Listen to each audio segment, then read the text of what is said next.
जागतिक तापमानवाढीचा भारताला आणि महाराष्ट्राला तीव्र तडाखा बसलाय।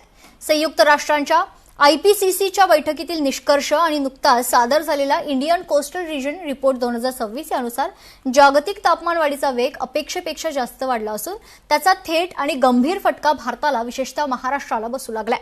येत्या काही वर्षात या हवामान बदलाचा मानवी जीवनावर विपरीत परिणाम होणार असल्याची शक्यता हवामान आणि पर्यावरण तज्ज्ञांनी वर्तवली। पाहूयात।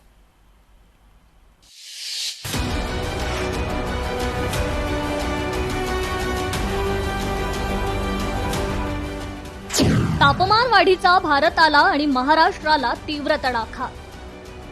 हवामान बदल अहवालात तीव्र चिंता व्यक्त।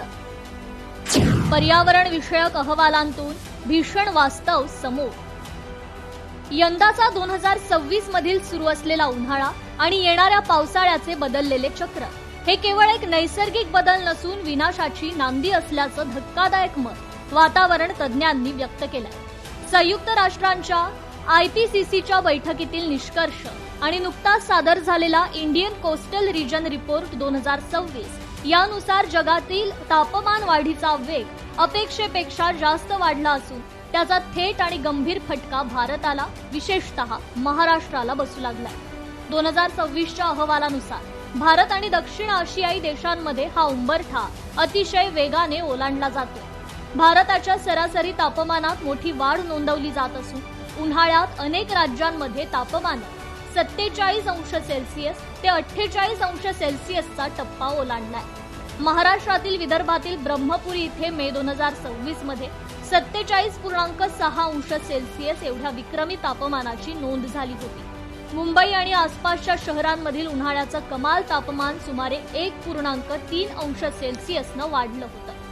हवामानाचा अंदाज वर्तवणारी पारंपरिक गणितं आता पूर्णपणे कोलमडली जात असून लहरी हवामानाचा मोठा धक्का यापुढील काळात सहन करावा लागणार आहे। मुंबई शहर आणि परिसराचा विचार करता हवामान बदलाच्या या आव्हानाचा सामना करण्यासाठी जागतिक आणि स्थानिक पातळीवर क्लायमेट ऍक्शन प्लॅन आणि कार्बन क्रेडिट संदर्भात मोठे प्रयत्न सुरू झाले।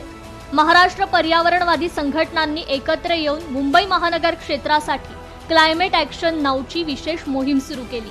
मुंबईतील खारफुटी आणि पाणथळ जागा वाचवण्यासाठी सरकार ब्लू कार्बन क्रेडिट यंत्रणा राबवत आहे।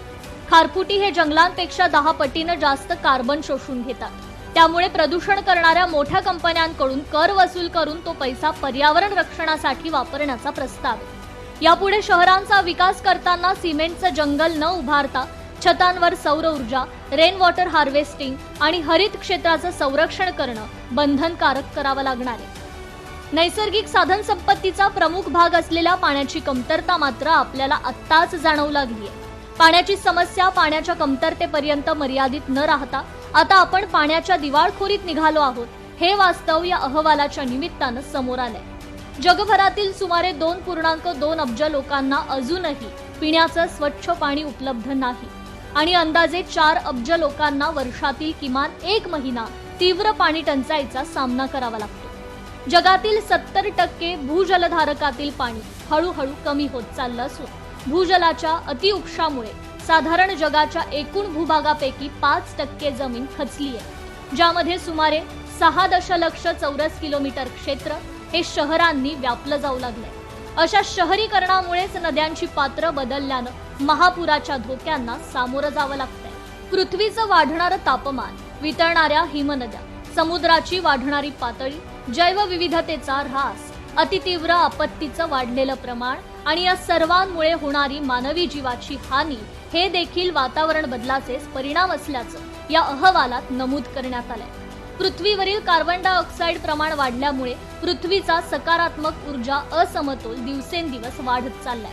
पृथ्वीवर राहिलेल्या या अधिकच्या ऊर्जेच्या 91% भाग हा समुद्र, 5% जमीन, 3% हिमनद्या आणि समुद्र बर्फ आणि 1% वातावरणाद्वारे शोषून घेतला जातो।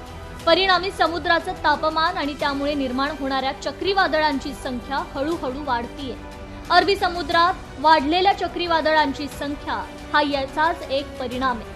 हवामान बदलांचे हे परिणाम लक्षात घेऊन संयुक्त राष्ट्रानं वाढत्या हवामान बदलाचा सामना करण्यासाठी तत्काळ पावलं उचलण्याचा संदेश भारतासह सर्व देशांना दिलाय। हवामान बदलाची ही धोक्याची घंटा आजच आपण सर्वांनी ऐकून त्यावरील उपाय शोधणं आणि त्याचं तंतोतंत पालन करणं ही काळाची खरी गरज आहे. ब्युरो रिपोर्ट, लोकशाही मराठी, मुंबई. लोकशाही मराठी ऐका, पहा, जागरूक रहा.